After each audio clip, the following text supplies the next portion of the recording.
ದೊಡ್ಡ ಅದ್ಭುತ ಒಂದು ಹೇಳ್ತೇನೆ. ಜಗತ್ತಿನ ಯಾವುದೇ ಭಾಷೆಯಲ್ಲಿ ಇಲ್ಲದೆ ಇರತಕ್ಕಂಥ ಒಂದು ಅದ್ಭುತ ಕನ್ನಡದಲ್ಲಿದೆ. ಕುಮುದೇಂದು ಅಂತ ಒಬ್ಬ ಜೈನ ಕವಿ, ಕ್ರಿಸ್ತಶಕ 8ನೇ ಶತಮಾನಕ್ಕೆ ಸೇರಿದವನು.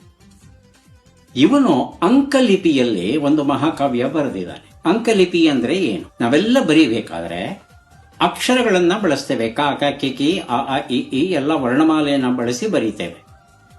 ಆದರೆ ಕುಮುದೆಂದು ಅಂಕೆಗಳನ್ನ ಬರೀತಾನೆ. 2, 3, 5, 6, 7, 8, 10, 12 ಹೀಗೆ. ಇಡೀ ಕಾವ್ಯ ಪೂರ್ತಿ ಅಂಕಿಗಳೇ. 64 ಮನೆಗಳು ಇದೆ, ಇವತ್ತಿಗೂ ಇದೆ. ಆ 64 ಮನೆಗಳಲ್ಲಿ ಒಂದೊಂದು ಮನೆಯಲ್ಲಿ ಒಂದೊಂದು ಸಂಖ್ಯೆ ಬರೀತಾ ಹೋಗ್ತಾನೆ. ನೀವು ಈ ಕಾವ್ಯವನ್ನ ಓದಬೇಕು ಅಂದ್ರೆ ಒಂದೊಂದು ಅಂಕೆ ಇರುವ ಕಡೆ ಒಂದೊಂದು ಅಕ್ಷರವನ್ನ ಹಾಕ್ಬೇಕು. ಆ ಅಕ್ಷರವನ್ನ ಹಾಕಿದ್ರೆ ಮೂಲ ಕಾವ್ಯವನ್ನ ಓದಬಹುದು. ಮೂಲ ಕಾವ್ಯ ಇರೋದು ಅಚ್ಚ ಕನ್ನಡದಲ್ಲಿ. ವಿಶೇಷ ಏನು ಅಂದ್ರೆ ಆ ಮೊದಲನೇ ಸಾಲು ಇದೆಯಲ್ಲ, ಮೇಲಿಂದ ಕೆಳಕ್ಕೆ ನೀವು ಓದ್ಕೊಂಡ್ ಬಂದ್ಬಿಟ್ರೆ ತಮಿಳಲ್ಲಿ ಕಾವ್ಯ ಓದಬಹುದು. 2ನೇ ಸಾಲು ಅಂದ್ರೆ ತೆಲುಗು, 3ನೇ ಸಾಲು ಅಂದ್ರೆ ಮರಾಠಿ, 4ನೇ ಸಾಲು, 5ನೇ ಸಾಲು, 6ನೇ ಸಾಲು ಹೀಗೆ ಅಡ್ಡಡ್ಡ ಓದಿದ್ರೆ ಸುಮಾರು 500 ಭಾಷೆಗಳಲ್ಲಿ ಓದಬಹುದು ಒಂದೇ ಕಾವ್ಯವನ್ನ. It's a master piece.